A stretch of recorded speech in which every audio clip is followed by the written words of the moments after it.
বরিশালে সন্তানের সামনে বৃদ্ধা মায়ের উপর নৃশংস হামলার অভিযোগ।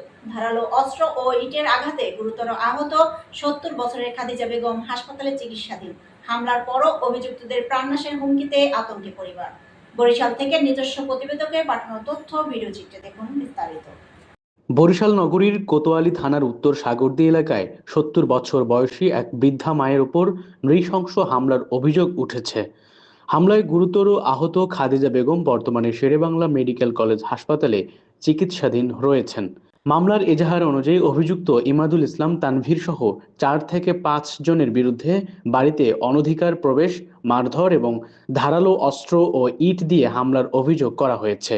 পরিবারের দাবি, গত ২৯ জুলাই সন্ধ্যায় প্রথমে তাদের ছেলে দেওয়ান মোহাম্মদ মুজিবুর রহমান সুমনকে মারধর করা হয়।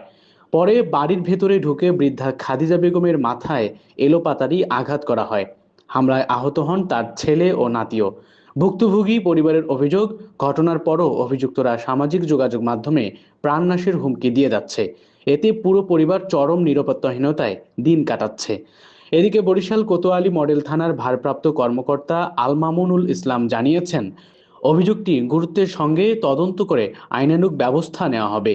তবে এ বিষয়ে অভিযুক্ত ইমাদুল ইসলাম তানভীরের বক্তব্য পাওয়া যায়নি। আমার নাম খাদিজা বেগম। আমার বাড়ি নবগ্রাম রোড, সর্দার বাড়ির ফুলের দক্ষিণ পাশে।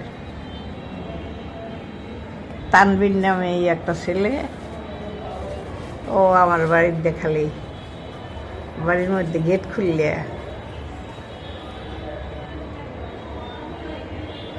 ও ঢোকে বাইরে, তাই আমি ডাক লইছি যে এরকম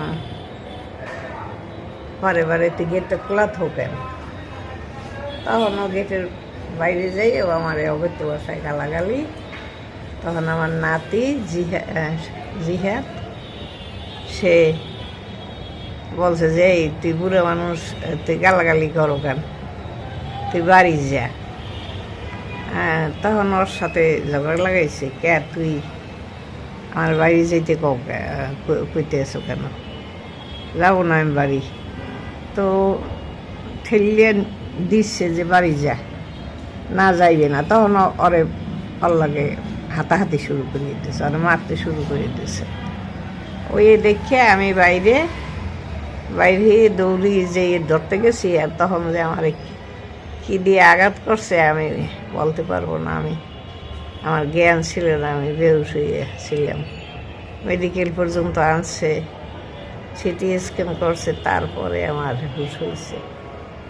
এই আমার অবস্থা, এখনও আমি মেডিকেলে। আমার ছেলে বরিশাল পলিটেকনিক কলেজের শেষ বর্ষের ছাত্র। সে লেখাপড়া করে বরিশাল পলিটেকনিকে, সবসময় যাতায়াত করে। এই মুহূর্তে আমরা নিরাপত্তাহীনতায় ভুগতেছি। আমরা এবং আমার পরিবারের সবাই আমরা নিরাপত্তাহীনতায় ভুগতেছি, যেহেতু আমার মাকে একদম মেরে ফেলার উদ্দেশ্যেই আঘাত করছে। তার মাথায় অসংখ্য সেলাই লাগছে, মাথা, চোখ, আরও শরীরের বিভিন্ন স্থানে। এখন বিভিন্নভাবে বিভিন্ন জায়গা থেকে আমরা হুমকি থামকি পাচ্ছি।